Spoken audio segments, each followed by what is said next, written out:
Well, we are now recording, I believe. So again, for those who are joining us online or with our team's recording, I want to welcome you. And this is yet another open and transparent editorial board meeting for Penn Live and the Patriot News. And today we are really delighted to have a session with the new chancellor of Penn State Harrisburg. He is David Callejo Pérez, and he has been actually the chancellor since May of 2024. Before that, he was interim chancellor and dean at the college, I think since October 2023. As I warned him before we got started with the recording, there's no way I could read all of this bio. He is a most distinguished academic. And he joined Penn State in 2019 as an associate vice president and senior associate dean for academic programs for the Commonwealth campuses. And he served as interim vice president for the Commonwealth campuses from July 2023 until his interim appointment at Penn State Harrisburg. I'm going to urge you people who are listening to go to Penn State Harrisburg's webpage. You'll be able to look at his bio, at least the condensed version of it. That'll take you a little while too, and you can find out a whole lot more. But so that we don't take up too much of the time that I have allotted for Dr. Callejo, I'd like to turn it over to you now and welcome you most sincerely. And really what we'd like to hear from you is just by now you at least know what needs to be changed or what your vision is, and share that with us. And I'll just say this, I'm delighted to know that part of the vision seems to be a firmer handshake and outreach in the community. So I'm going to turn it over to you right now. Take it away, the new chancellor of Penn State Harrisburg. Thank you. I think I'll start with just who we are, right? So in a sense, we were founded in 1966 as a campus. We're celebrating our 60th year anniversary now. We're starting our work. We're celebrating also our 40th year as a degree granting college. And we're celebrating our 20th year of having first year students on campus. As you know, we began as an anchor institution, a place for opportunity at the state, in the capital of the state, to provide access to education. Mostly started with veterans, adult learners, and basically working individuals who wanted a graduate degree. We've changed a lot since then, but that's still at our core. Our deep community roots are there. We have about 5,000 students on campus. We have another 1,000 that we deliver programs to our Penn State World Campus, where we're the home college of them. And then this is my most exciting fact that I've always liked to talk about. But our little campus is the 9th largest enroller and economic impact university for international students in the whole state. Number one is Penn State University Park, so I always say that. Just like I always say, we're the 2nd largest campus. I never say how much bigger they are than us, but it's really important that where we are and the money we contribute. We've experienced continuous growth with our undergraduate students. Last 2 years, we've averaged about 1,150 to 1,200. Given what we're seeing this year, I'm knocking on wood on the FAFSA, we are expecting somewhere north of 1,300 first-year students. Our transfer numbers are also mightily big this year. We're still at our core, we're still a place of opportunity, so we've always been one of the largest enrollers of transfer students in the region. Our education has expanded. We still continue in education all the way to 3 PhDs with a 4th one on the way. And we are proud and very excited that Penn State continues to invest in us. As you know, we're having a $47 million classroom building that will allow us to continue to grow. As well as over $20 million in projects that range from a new smart home house that we're building inside one of our buildings to a medical technology hub that we are partnering with the College of Medicine with, to our new autism spectrum disorders clinic that'll be open to the public, walk-up clinic that will allow a one-stop shop. So we do have this wide variety of construction. That is not just for us, but it's also for the community. So going back to our economic impact, we were about, in 2017, the last time the study was done, we're about 170 million. We are about $100 million higher than that, I think north of 270 in terms of our community impact. Our international students alone by themselves are $41 million impact. So that's 60% of the economic impact by international students in District 10. Those are measured by District 10 by the NAFSA, which is an organization that measures the impact of international students. And I'm going to apologize ahead of time. Higher ed folks love acronyms, and Penn State folks love more acronyms than higher ed. So if I say an acronym, just stop me and correct me. We're also responsible for about 2,300 direct jobs in the region and about 3,000 total jobs. Community engagement is in our blood. So our Institute for State and Regional Affairs, which many of you know through the State Data Center, has worked here for 50 years as well.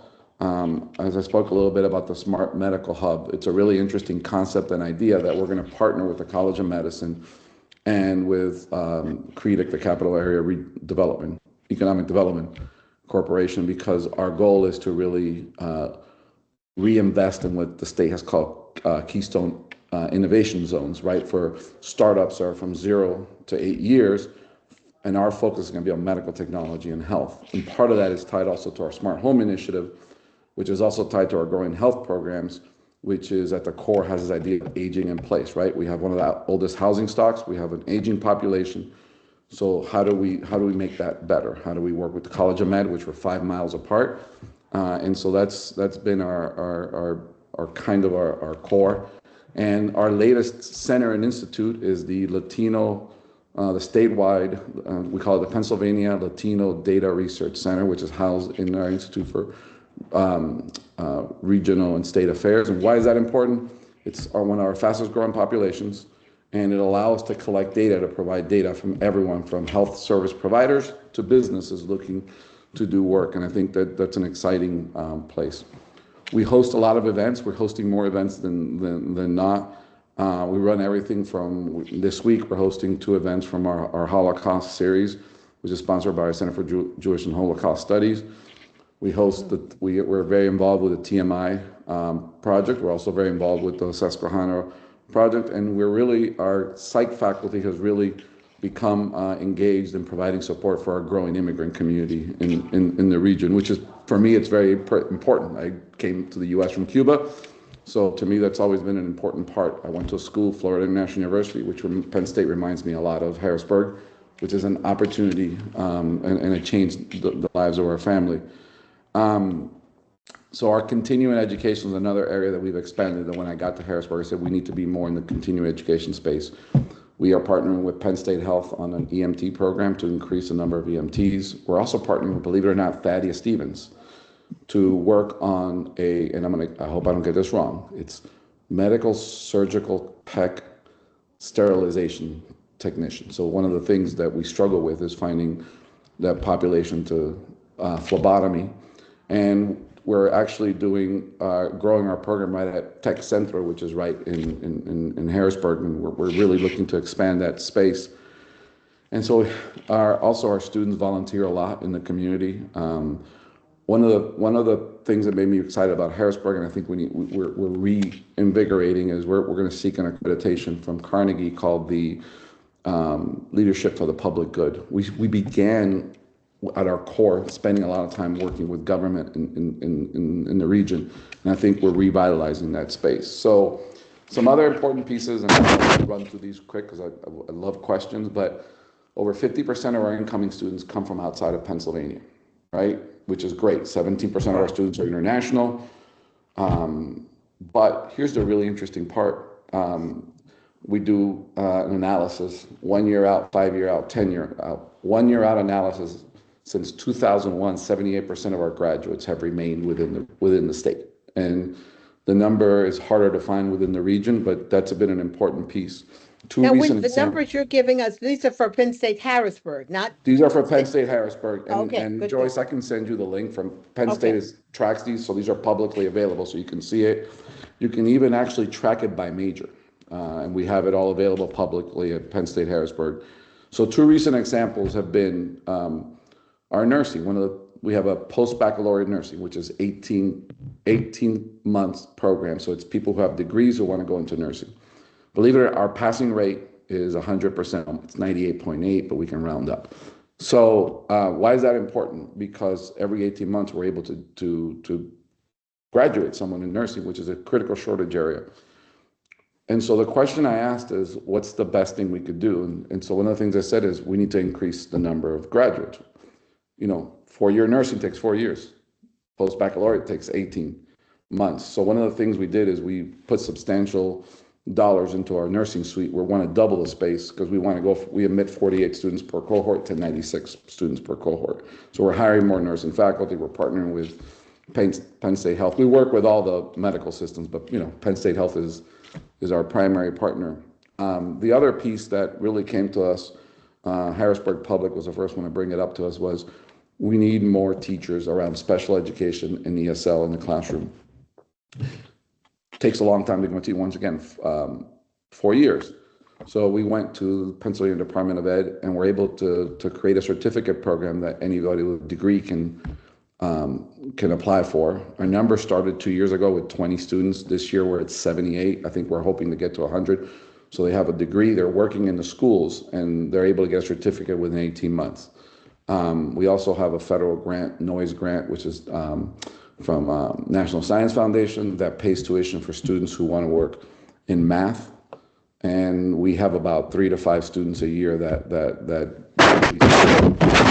and they must work in a high-need school for 3 years for their tuition to be reimbursed. The last piece of the academic puzzle that I'm really interested in has been our expansion in new degrees. So we will launch a Bachelor of Science in academic, I almost said academic integration, which is another area, but in artificial intelligence, there's too many AIs. Human-centered design. Our speech language is now going through final accreditation, so the master's will be launched next year. Our PhD in engineering is growing.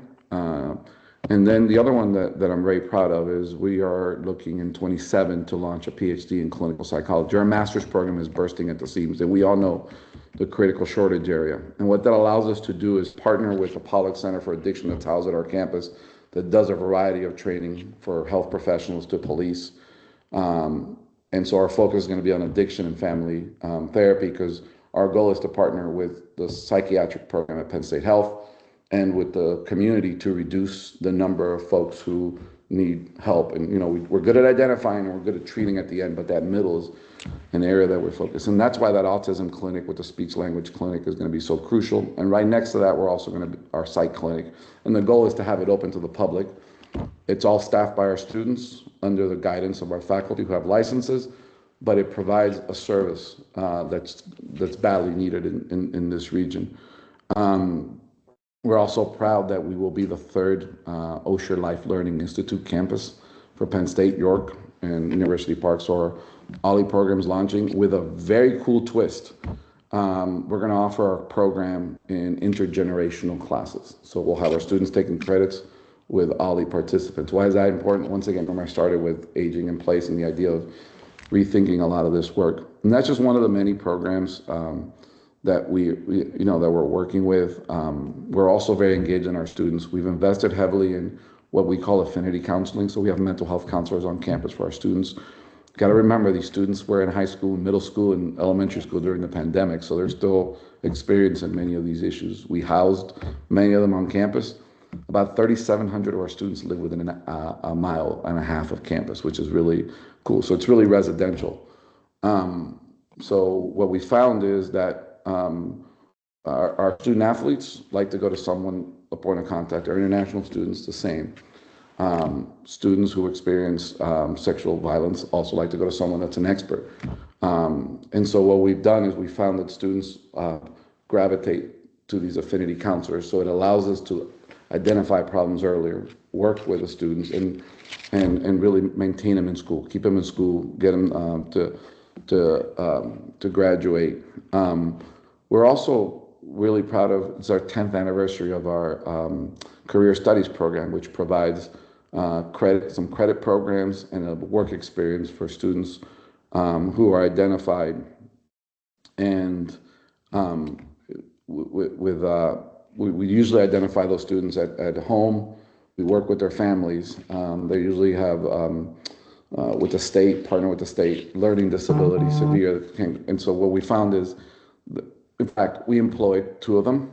They're full-time employees on campus, and one of them is a contributing member of our women's field hockey team. And so it's really opened our eyes in higher education about the possibilities, not only of all students, but even it actually has a really broad conversation on campus about neurodivergence and how do we work with neurodivergent students. Once again, our launch box, which is our Center for Innovation, has grown under the leadership of Ahmed Joe Johnson, and we're really focused on finding entrepreneurs on the edges, right? Women entrepreneurs, underserved entrepreneurs, and so our goal has been, we've increased our education tenfold, and that allows us to keep these folks in the community and really support them. But we're still Harrisburg, right? We're still first generation, a third Pell. The difference is, instead of adult learners, now we're talking about 40 countries, 45 states, and all over our region. And so the last big piece that I just want us to remember is that, it's not just about the economic impact, but it's about all the partnerships that we've come to grow. I think I'm most proud of us, Penn State Health, and the College of Med really partnering and thinking of us as one. And my colleague at Carlisle, she's also Penn State Dickinson Law School. We've also worked, and so we're trying to really think how we can really collaborate in the region, not only with our economic impact, but how do we share degrees? How do we think about a student's pathway, right, from high school to continuing ed? How do we work with adult learners? And so my big goal, and I've talked to a couple of anybody that listens to me, from commissioners to some of our elected officials, is to really build out an economic innovation zone right around our campus that really drives everything. So they asked me, what's in it for me? I said, if we're able to bring some businesses to the region and to the area, we're able to get better transportation. It impacts our students. Our students we buy a lot of Lyft tickets and Uber tickets to give to our students so they can go to the grocery store, right? So if we're able to have better transportation, or if our students are able to move better, so will the people in the community. If we're able to attract more, our tax base will go up, right? And so to me, that's been a really important goal. And it's from a variety of ways. For example, we just started our study to put a biomass boiler on campus that will make us the first university in Pennsylvania that is carbon neutral, which is really important. And one of our, I'm going to leave it with this because it's really something that we felt passionate. Harrisburg's in our name, so we do 2 graduations a year. Our spring graduation is really big, 6,000 parents and students. We can only have it in one place. It's Hershey, right? But our fall graduation is much smaller. It's about 25 to 3,000 with students and parents. So in 2026, we will move that to the Forum. And so it's really important for us to really not just say that we believe in economic development and bringing folks to the region, but also, impacting that. So we are, right, 2,000 to 3,000 visitors to the city. So we already do, I think we do one of the largest hotel nights in the region between all our events, our parents visiting, our athletic events. Our NCAA regional last year did about 1,300 hotel nights for the 2 weeks it was here. So, but we feel that it's our duty to have a bigger footprint, right? If I were to say what to be critical of, we do better in Philadelphia with our students and in New Jersey than we sometimes do in our region. So that's why you're seeing us be more engaged. I want our students in the region to think of us as an opportunity. We have 400 student athletes on campus. We are a top 75 Division III athletic program. Our baseball team's nationally ranked. But are we being good at opening this? That's why this year we held the MLK basketball tournament, and we're going to do it again next year with 6 county schools, because we have to be more engaged. We have to be more visible. So anyway, I think I went on too long. No. You laid out quite a few things that I know are interesting to our editorial board. And I will tell you, the one thing that I know you kept telling us is that You have 50%, you say, come from outside of Pennsylvania, Hmm. including, what is it, 17 or whatever percent are from outside the country even. So I have Yeah. to just right there with all the news going on, have to just ask this first question. Are you worried about, with the climate, the way things are and all of this, are you worried about those immigrant Yeah, students? we are very worried about all our students at Penn State in general. Um, we've worked. If any issue happens, our first call is to our general counsel. The university puts the welfare of students first. From an enrollment point of view, we've always been worried. We learned a lot from the pandemic, which is very similar. And so we're in constant contact with our students. We provide a lot of support to our students to make sure that they're able to to know what paperwork to carry, where to be, and we're always in contact. But we have the same worry. I'll be honest, we have the same worry about the students from New York City, right? Because their families aren't here. But we do have a really caring and engaged office in student affairs, and in global office that really supports this work. But from an enrollment point of view, we're really worried. From a human point of view, always worried about students. And so, yeah, if I were to tell you no, oh, we're I wouldn't okay, believe you. you wouldn't believe me. Right. But we are. And one of the benefits of being part of Penn State is that we are a one institution, so we do have strong support from across the institution, and so that makes That us helps, feel a little yeah. bit better. And we do communicate constantly with all of our students. Well, I was Yeah, neglectful in not letting mm, you know who was around the table yeah, here or around the call yeah. here. So why don't we pause, step back so I can do that, since I think we have everybody on that will be here. And we have our editorial board here. And I'm just happy to say that now we have two youth members who are part of our editorial board. Sam Pimentel, I'll let you tell them where you're a student, Sam. I'm a student at a college very close to Penn State Harrisburg. I'm a student at Dickinson College, which I'm Right. sure Mhm. you're familiar with, considering the Yes. law school. Right. And we also have Arusha Dedya, who is a high school student at Cumberland Valley. Arusha, you want to say something to them? Oh, it's great being here, and like Joyce said, I currently attend Cumberland Valley High School, which is near Harrisburg. Mhm. But I understand you've been accepted into Yale, right? Not that you're going, but you've been accepted, right? Yes, and I'm planning to attend. Oh, excellent. All right. Well, there's breaking news right there for us. We all we also have, I'll just let Dr. Namal Joshi, and we have Gloria Merrick with LHAC, the Latino Center. We have Annie Portsline and David Dix and the Reverend Sandy Strauss. They're all here with us. I don't think I'm missing anyone except Charlie Thompson, who's our reporter who will be here. So I'm going to throw it open now because you guys always know I have questions. I could talk to him for 2 hours, but if anyone has a burning question, why don't you come in now and ask it? Otherwise, okay, go ahead, Jeffrey. How many of your students, percentage-wise or whatever, stay once graduated in the area? We do the 1 year out study is the one that we're able to really put, and so we average about 70% since Wow. 2001. 5 years out is a little harder. So what we're able to do is use the census data to kind of estimate whatever address they put. Hmm. Um, our transfer students tend to stay a lot longer in the region. We're surprised with some of the data on our international students, they tend to stay, and then as their employment grows, they tend to leave. We do have a lot of students that go back and forth. So we actually have, and this one's hard to measure. We have students that graduate that work in the region but don't live in the state. They'll live in Maryland, Wow. for example, Yeah. and then they'll commute up. And when we talk to our business partners, that's always that they always talk about is they've expanded their return to the office. They realize when they hire our students move somewhere else and then they want to come back. But I would say I can confidently say about 70% of our students after graduation stay in the region. It's much higher for our health professions Hmm. than others, teacher, health, but yeah. Okay. I see Reverend Sandy Strauss. Go ahead, Reverend Strauss. Yes, I wasn't sure because I didn't see it on the screen. But anyway, a couple of things. First is with all the things that are going on, I mean, this is really impressive to hear everything that you've talked about. But the question is, with universities now concerned about federal funding, how is that affecting your campus, or is it affecting your campus at this point? Yeah.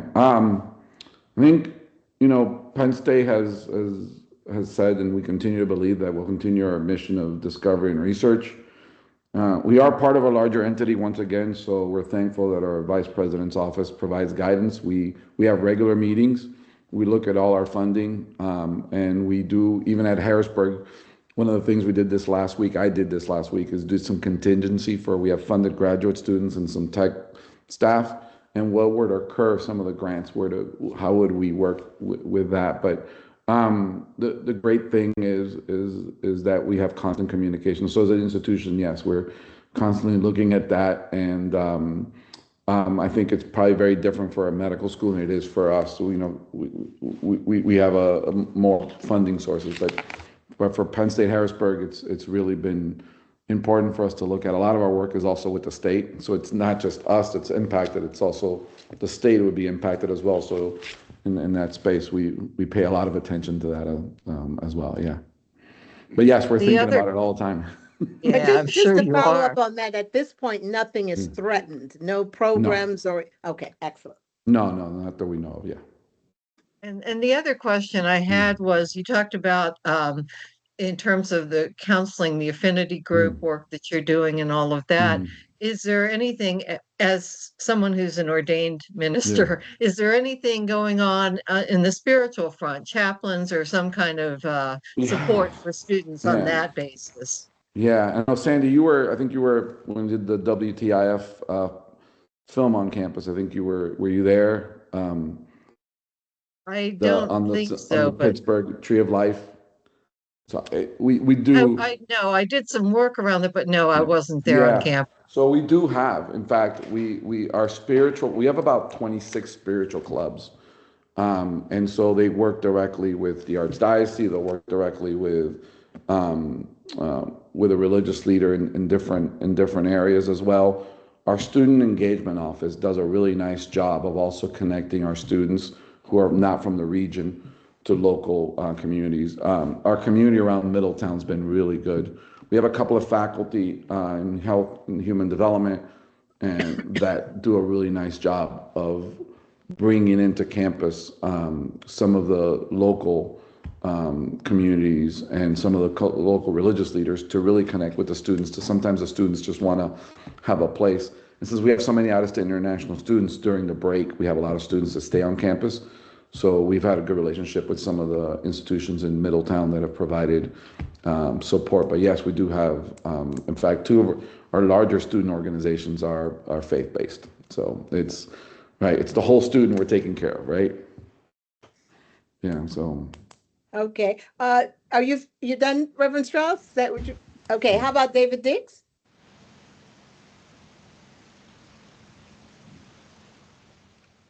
I'm sorry. Is there a problem, David? He's going to write it in the chat, I guess. Right? Okay, is that what you're saying? No, your sound is off. He was very sweet. I think he said my hand was up first. Oh, okay. Fine. Go ahead, Vinny. Okay. Thanks, David, if that's what you said. Okay, so I have a couple of questions. Yeah. The first one that I'm curious about is the international community. What attracts them to come to Penn State Harrisburg? What curriculums are they interested in? Do they pay their own tuition, or is there financial help? And what supports are in place for students with disabilities? Yeah, I'll start with, so our international students has been, it's over 10, 12 years. About 10, 12 years ago, Penn State Harrisburg received some of the first international students and said, this is our future. And so we invested heavily in not only recruitment, but supporting international students. So It depends what they pay. They have a variety of funding mechanisms. Sometimes they're sponsored by their Ministry of Education. Sometimes you would be surprised how many international students actually do a year and graduate from a U.S. high school. Some of our graduate students are sponsored through us, but through graduate assistantships. So they do run a variety of way they work with tuition. Our global office does a really good job of not only bringing them to campus, connecting them with resources, but also providing care and advocacy. I would say historically, it's always been the STEM areas, engineering especially. We're seeing a lot more in business. We're seeing a lot more where they do a STEM area and then a business area. But surprisingly, at the graduate level and even at the undergraduate level, we're seeing a lot more students, international students, in our clinical psych program, in some of our teacher ed programs, psychology. We're seeing surprisingly many of them are coming into some of the humanities areas, communication, and so we've been surprised by the shift, right? As they're different ages, different places. In terms of disability resources, we were really at the forefront as a campus way before I got here, and we've invested heavily. We had one of the more state-of-the-art testing rooms that had lights, focus, and I'm very invested in this. My oldest daughter is autistic, and so I see the importance of having neurodivergence on your employment and your campus and your location. We're constantly reevaluating. We're actually taking some old office space that was this, and we're actually creating more quiet and sensory rooms so students can spend some time there. We found that the largest accommodation for our students was testing. And so we could do two things: hire more tutors or test takers, or we could really have a conversation. And some of our faculty have been really amazing and open to the conversation, because they're realizing, if the accommodation is more testing time, do I reimagine how I assess learning, right? And so that's been really important. So I would say I'm proud to say we put a lot of resources into a student with disability resources on campus. We have a lot of conversations about it, a lot of programs around it. We engage faculty a lot. Our Center for Teaching Excellence has a whole series on the syllabus and how we put the syllabus on, the way we use our learning management system. And then even right now, for example, we're now doing about 300 of our courses that have some component that's online. We're actually working through it to make sure they're accessible. About a couple of years ago, we got really invested in how the videos and some of the materials, because like things like PDFs are really hard to load down and some of the machines to read. So we've been really focused on that space. And I said earlier about the career study students on campus, but just having and seeing different really opens your eyes, not only to students, but to staff and faculty to look at this important. So it's been an important piece of our campus I would say really way before I got here has been at our student affairs staff has been a strong advocate of engaging in that space. Sounds good. Thank you. Yeah. We could do better as always, but yeah. Oh, great. David, you want to take your turn now? You have to unmute though. You have to unmute.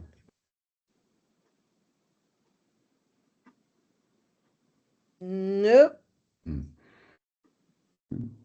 So I think you probably have a sound problem. Why don't you write your question in, and I'll go to Sam now, and then I'll read yours. Go ahead, Sam. First, I want to thank you for speak with us. And I want to ask about, again, another federal funding issue, especially when it comes to loans and Pell Grants and things of that nature. I'm wondering if you've gotten a lot of messages from students, a lot of complaints, a lot of worries from students, what they've been saying, and how the college plans to handle any further developments that might take action. Yeah, I think last year taught us a very valuable lesson. As you know, many of our students are in state, so the state grants, the federal grants, the loans, private scholarships, and how they all talk to each other. We've taken a long view on this. So this year, our student aid office, our admissions office, and our development office have sat together, and even the way we're awarding, Sam, is very different. Because what we're trying to do is get the student to a price point to reduce the cost of out of pocket. Penn State's expensive, but you're getting a really good education. And so our goal is really what they call net to it, right? What's the out of pocket cost? We focused a little bit more also on completing.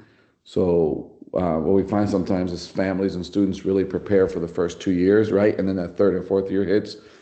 And so we've done that. Penn State started a program called Raise Me Transfer, which allows students to earn micro scholarships while they're in community college, and then complete with us. And so what we've done is we really invested in that. So we now admit students we call dual admission. So they're admitted to us in the community college. We have an office at HAC, which allows us to then speak with students. We're like, hey, give me your syllabus, give me this, so I can reduce the number of courses that you have to take when you transfer. And then you can get micro scholarships. And if you look it up, it's Raise Me Transfer at Penn State University. And students can get from 4,500 to 7,500. So that's the area. So a short answer to your question is, where's the pain point for students, right? So we know a student gets a Pell amount, they get a fee amount. How do we make that cost lower, right? Whether they're staying residentially or whether they're staying at home. We've reduced tremendously our book cost, right? So we're using rentals. We partner with Barnes and Noble. A lot of our faculty are using open educational resources. That's a hidden cost of education. Our student care and advocacy food pantry and food security that's been one of our biggest fundraising areas. We have so many students in need, so we've tried to reduce that space there too for students for security. I learned a valuable lesson. I gotta be careful when I say the words "we are" because people follow up with Penn State after, so don't leave a pause. Our starting wages on campus are $15 an hour. It's the highest you'll find anywhere. Why? Because if we want students to work, our international students can't work off campus. If we want students to be successful, we do have one data point that shows that the retention rate and graduation rate for students who have a job on campus is the highest. 90% retention rate, almost a 90% four-year graduation rate. We can't employ every student, but we have a lot of students. Our IT services has 8 full-time employees and 38 student workers. Our athletics program and our intramural program has hundreds of student workers. Our our housing and food services has almost 80 to 90 employees. We also have partnered locally with companies. I'll give you an example. I'm going to just say a company that delivers packages that provides a scholarship stipend for students after they work for an amount of time. We started to work a little bit with at Penn State Health because they also get the Penn State tuition waiver because there's a shortage of labor, as you know, in the hospitals. So we're trying to get students work there. We've gone to our donors and really told our donors to focus on 2 things. So we do 4-year scholarships. A lot of colleges and universities will do a 1-year scholarship. You get this big package up front, and then after the second year is like, we do 4-year. All our scholarships are 4-year. We award to get students to a price point based on their need and with their scholarships. And then we have a program that we look at what students, sometimes students are short on money, so we have some donors that are willing to make that gap up so students don't drop out. If we can keep a student, and we find that if a student's short $1,000 or $1,200 and we're able to cover that cost difference, that student will stay. And some people say it's good business. I say it's an ethical commitment we make to students. And then we've heavily invested in what's called Complete Penn State as a university. So as we get students to those 90 credits, right, and their Pell starts to run out and their financial, how do we get them through and reduce the loan? And our loan debt number at Penn State Harrisburg, and once again, that's on our, and Joyce, I'll send you an email with a link to the webpage so you can see all our data, is much lower than other colleges across the state because we've really tried to reduce that loan number because, you know, it's and partner with employers a lot of ways. We have an integrated undergraduate, it's called an IUG. Once again, it's an integrated undergraduate degree. And for certain fields, we have like 20 degrees that you can do in undergrad. And essentially, it's a 5-year undergrad plus master's. It allows a tuition saving. We partner with employers and to say, hey, would you cover the last year? And so, as you know, good talent is hard to find. So we have a lot of employers really working with us on that. But the cost of higher education is really expensive. When I went to school in Florida 30 years ago, it was $1,200 for the whole year and $2,000 for housing. I'm not that old, but it's gone up, and so we keep that in mind. That's our number one commitment from our donors. Remember, a lot of our donors graduated when Harrisburg was the capital campus with an O, and so for many of them, this was the only opportunity, and so that's the first thing they ask. I said, don't. They tell me, don't tell me about a building, tell me about a scholarship, and so we've been really adamant to really raise money for students. So. Okay, let's bring in Gloria. Gloria, you had your hand up. Hello, we met Gloria. at the PA Latino Yes. night, and that was a lot of fun. So it was nice meeting you. Since then, I met some members of your team, like Shantae and Carlicia. Yeah. So what have you done? Have you cracked the whip or something? Because all of a sudden they're coming out from all over from Penn State, Middletown, wanting to support the community. I love it. I love it. And so number one, how are you motivating the troops? What have you seen as your biggest challenge, if at all? And the second thing is, can you talk about the PA Latino Research Institute and what your plans are for that? Because I'm really excited about that as well. Yeah, I'll talk about the second one. Even on that one, is that in jeopardy? Is that getting federal funding? Okay, good. No. It's not. It's our data center. So we are, and if you read it, it's a data center. So our goal is to provide information just like our state data center does. So anyone can use that data. We've a lot of partnerships with the medical system, right? Employers, businesses who want to grow that space. So think about it in terms of a census kind of community analysis. Like we're doing a report card for the region, economic report card for the region. It's very similar. The goal of the center is to really have a multi-prong approach, right? So we have the research, the data, and then partner with those who are already doing the work. So, how do you support those who are doing the work? We're providing data so they can then seek support and funding. How do you then also advocate, right, through data? It's always advocate through data. So as we're making decisions on where to build housing, where to build, how do we use our fastest growing population in the state? And so that's been our goal. We did not crack the whip. We've always been in the community. I think what we've really leaned into, and I believe this, and is that if you say you're an anchor institution, right? So you're an anchor in the region, you have to be a partner, not just come in. And we've been in everything. I mean, there's always a Penn State Harrisburg person somewhere, right? Are we really investing as a community? Are we really investing? Are we hosting more events on campus, right? So in a sense, I did joke earlier about parking, but if you wanna have an event, right? Or if you wanna that's regional, that you wanna bring a lot of people, that matters, right? Cost, and so it's really important for us to do that. We have a lot of people that were interested. We did have a long conversation. Our faculty function on tenure and promotion. So how does that lead to their promotion? How do we work on that? So how do we look for grants and support that do outreach? And I said we're the largest higher ed institution in the region. Let's act like it.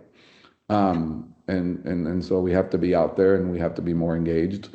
And it does help that the area of growth, because this is an area of growth, right, in terms of population, and the place that Penn State Harrisburg has not performed as well in terms of our students is in the region, right? Like I said earlier, we have 500 applicants from New Jersey that want to, stepping over each other to come to us. New York, Philadelphia.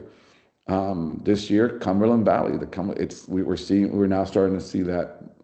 And it's not just about awareness and advertising, but what are you doing for me, right? So when we get contacted by the commissioners that they want some partnerships around mental health in the community, we have the Pollock Center, we have the resources. How do we partner? How do we engage in that space? So It's really about acting like you believe in it. And you can't do everything for everybody, which sometimes you have tough conversations because it's like, not right now, we're not ready to do this, but here's some other things we could do. And we got to leverage all our assets. We're doing a better job of leveraging athletics.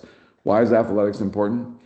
Our teams have to commit community service. So our student athletes, they're out in the community. We were told, hey, we need teachers. We're like, hey, we need enrollment. How do we find a way to work through this together? So it's been really important. Yeah. Very good. David, are you able to speak now?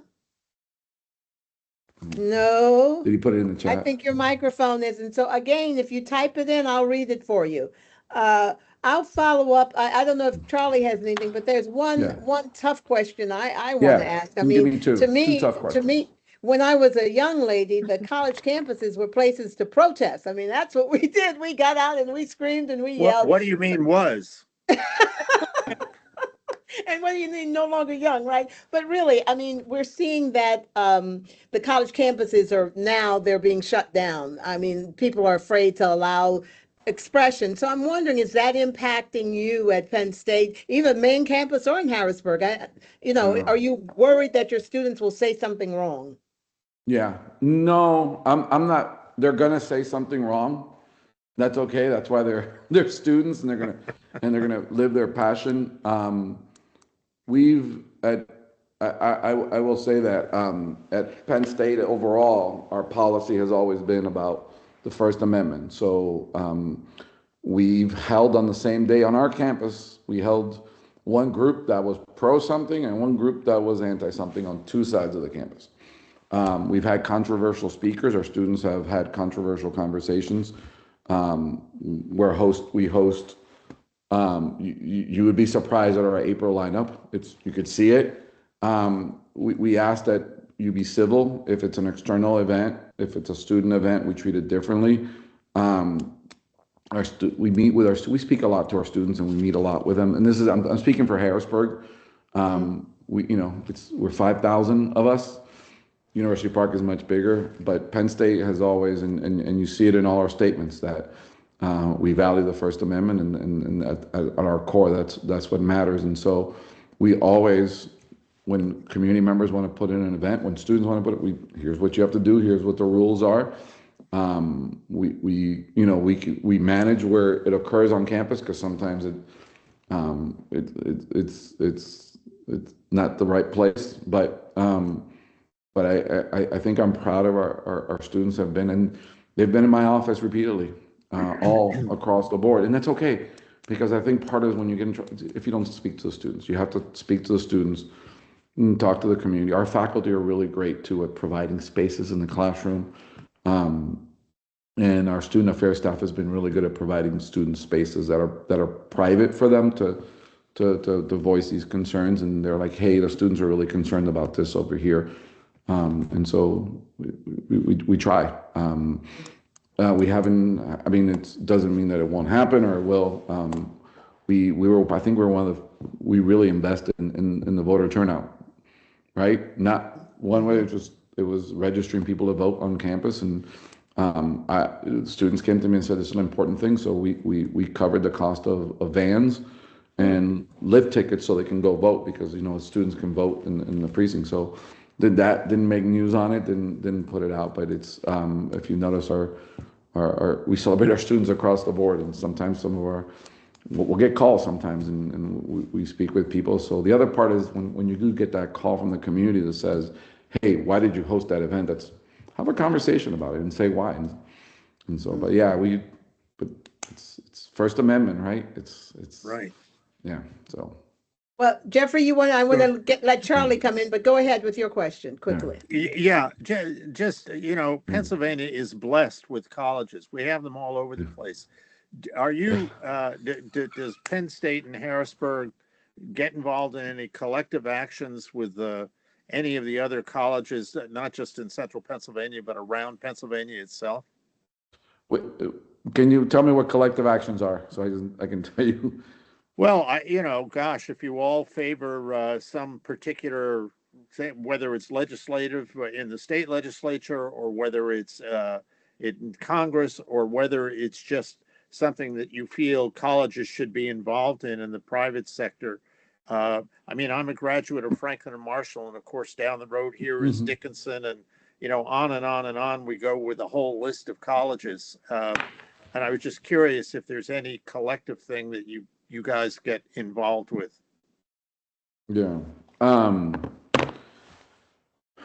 It depends. I think so Penn State is interesting, right? We're Penn State, we're one university. Right. So when it's the research, we go with the APLU, American Public, the universities that do research. Sometimes it's AACU, so we're also part of the Big Ten. They take the lead on this. From a regional point of view, we do collaborate I think on the voting, we collaborated across multiple institutions. We collaborate on with HAC on several things. So it all depends, Jeff, on what it is. If I'm approached about something, the first question to me is always to Penn State and then to our governmental affairs. And so the economic development one is one that's really important to me, to the point where I think we'd be foolish to not collaborate as higher ed institutions. Right. Student access is another one that I think is really important to us at Penn State Harrisburg. And so as the chancellor of Penn State Harrisburg, I have a strong belief that access to higher education is really important. So if a student starts at Harrisburg and they can't afford it, I hope that they go to HAC, and we help them, counsel them to HAC, and maybe they come back to us, or maybe they go to PASHI, and that's okay. The goal is to really help a student transition to higher ed, but it is a competitive environment. But I think we do collaborate on a variety of issues That's great. that are important. And you saw the 4 state related, the 5 state related spoke about funding together. And so, but my first question is always to Penn State and say, here's an issue. How are we willing to take a position on it? And it's back and forth. But I think it's important to have that conversation, because it does matter. The way we communicate in Harrisburg, right? The way we speak about something is very different than someone in Du Bois would, right? Because of what it matters to them. And Penn State does afford us the ability to be able to do that as in terms of collaboration. So, but it's all, let's bring depends Charlie, on the issue. and I know Charlie, you have some questions you want to ask. Go ahead. Charlie. Yes. Hi, Mr. Chancellor. Yeah. Hey. I just wanted to ask, one of the things that's Penn State is looking at streamlining the roster of its Commonwealth campuses. Apparently, we might see some of them targeted for closure, and I know that Harrisburg is one of those that's exempt from that. You are safe, but I was just kind of curious. What do you expect there will be any fallout from that that closure of some Commonwealth campuses, or that reordering of the Commonwealth campus system for Harrisburg? Penn State Harrisburg? In other words, is it possible that you might inherit some programs, or that you might be asked to take on more students and look at growth or something like that? Yeah, I think as far as the other campuses, I can't speak to that. I mean, I can speak to Penn State Harrisburg. We are always willing to and partner to the best that we can right now, and I know in terms of the university has that roadmap to the future, and as you've read in the press releases like me, so we're waiting. But I really can't speak to that right now. If there's an answer, you can Charlie, you can keep asking me the question, and my answer will change depending on what I know. So yeah, but right now, given what I know, I can't really speak to that. So okay, yeah, fair enough. Well, let me, was that your last one, Charlie? If not, Yeah, okay. I thought you had another. Charlie, you said you had 2. No, that was one. I think I just You scared him, so he's back. All right, so David did write his question in, and I think it's a good one. He says he's curious about the student and faculty demographics, racial, gender, nationality, makeup. He wants to hear more also about your business, your commitment to business development, and the controversy surrounding the impending closure of branch campuses. So he wants you to talk for the rest of the night. Go ahead. All right. I think the Well, last I one, tried to make it kinda- succinct. Hopefully I can be heard I now. can only speak to. Ah, you're there. Okay. Yeah. So, Mhm. and so right now I can speak to Harrisburg, but to their campus is hard for me Yeah, to you speak could drop about off the that. last question. Charlie asked it right after I put it Yeah, in the Yeah, chat, yeah. Chancellor. All right. I'm really would love to hear you kind of expound on hard numbers in terms Yeah. of your demographics. You talked about the diversity on campus, and I'm curious where international students are coming from. Also, you Yeah, put I a pin can. in your commitment to business development. I would love to hear you Yeah. expand on that. I can. Once again, Joyce, I'll send you the link you can share with everyone. And you'll see there all our demographics, our graduation rates, our faculty, our student. We're very committed. I think our demographics are really reflective of our faculty and staff.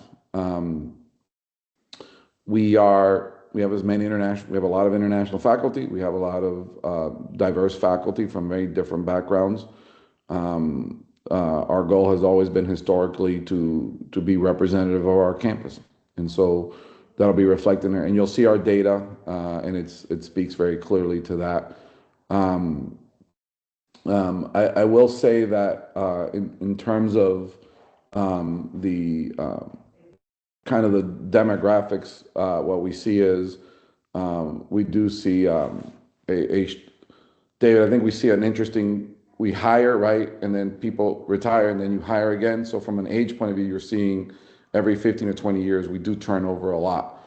And so that from that point of view, that's really an important one. But I will say from a hiring point of view, we've made it a really strong part of our hiring process to really be representative of our students across the board and people who support our students. In terms of business engagement, I think one of the first things I did, I hired a director of corporate relations.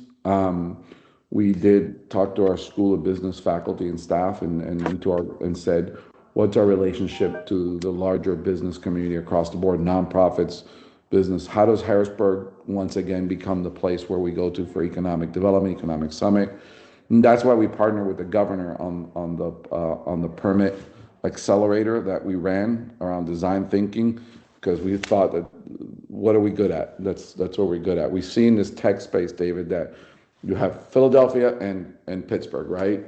But I know Harrisburg tried about a little bit longer than 5 years ago to really bring a tech hub to this area. And so that's our work with CREDIC as well as with the College of Medicines to really reinvigorate that.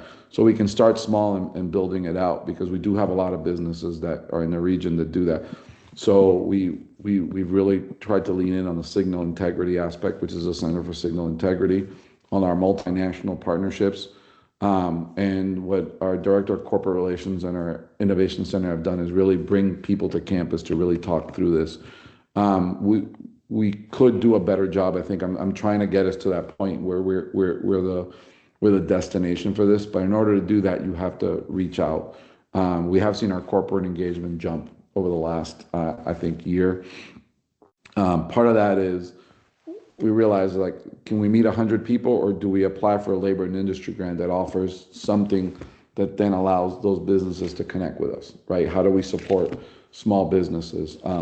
So we really are now opening up to co-working spaces on campus. That's another area that, we know the large companies don't need as much support, but the small companies that provide support for them do, and so we try to help them. And our biggest one is internships. About 60% of our students do an internship paid, and so we have a variety of partnerships with industry, and that's a lot of our scholarships come from these partnerships. I think in that space, though, what's the next? I think your question is, what's the next step, right? You have this engagement, you have this, what's the next? How do you then move that to the next space? And I think that's what we're trying to really figure out right now. I'm hoping in the fall to have a large economic summit at Harrisburg to really talk about where do we fit in this, not only from the labor recruitment or retention point of view, but also want to talk about the housing. How do you maintain people in the region, right? And so, yeah, but it's a good question. It's a hard question. The last part of the question that I don't think you touched on, and this is where we will end it, is what countries are you pulling students from? I know you got a lot from China at one point, because Yeah, the lesson from the pandemic is we relied a lot on Chinese students, sponsored or not. They're great, and they've added so much richness to our campus. But you realize when there's a visa issue or even an economic or competition, you lose that. So we've really invested recently in India. We're seeing that growth. We're seeing a really good growth in Central Asia, in Southeast Asia, Malaysia, Vietnam. Korea is we're once again Korean students. We're seeing a small uptick, which is very positive in Latin America. And then we recently just concluded a mission trip to sounds very formal to Ghana and Nigeria, and so that's been a really and one of our plant biologists has a research project in Kenya. Why does that matter? Because I think we have 17 international partnerships. So what we're seeing with the partnership with Ghana and Nigeria is really going to be focused on public administration and engineering fields, and supporting around computer science as well. So how do we get students here? How do we get our faculty there? But we do want to have a very diverse international recruitment base, just like I want to have a very diverse U.S. recruitment base, right? Because if Rutgers tomorrow decides to have in-state scholarships for New Jersey students, that's a big of our base. So how do we then make that up? So, but yeah, we have diversified our international enrollment. We've also diversified in levels. It's still heavily undergrad, but we're now seeing a growth. 50% of our new incoming students are international with U.S. education. And that's been really positive. We're keeping a lot of our students for the graduate degree. Some of our employers, partners who are employers, have been really a big help on that, and we've been working with them because it's like, I'll hire an engineering student, but in 3 or 4 years I need them to get a business degree. So let's get them a master's in business. And so that area has been, so I want to have more international graduate students, and I do want to continue to diversify. So it's India and China, but I also want to grow some of the other countries and look at areas that are really untapped, Nigeria and Ghana, where English is not a barrier, and so, but and as well as Latin America. But yeah. Got it. Well, you have certainly covered a lot of territory, and a lot of things are on your plate. I want, on behalf of this austere body known as PennLive and Patriot News Editorial Board, we want to thank you. We know how busy you are, so we know it's no small thing for you to take this time out of your schedule. So we thank you. We'll be writing about all the great things going on at Penn State Harrisburg. So look forward to seeing that, and send me those links with the information. I will send them. We'll send them right now. All right. Well, thank you all, and please enjoy the rest of your day. Thank you. Goodbye, everyone. Bye-bye. Goodbye.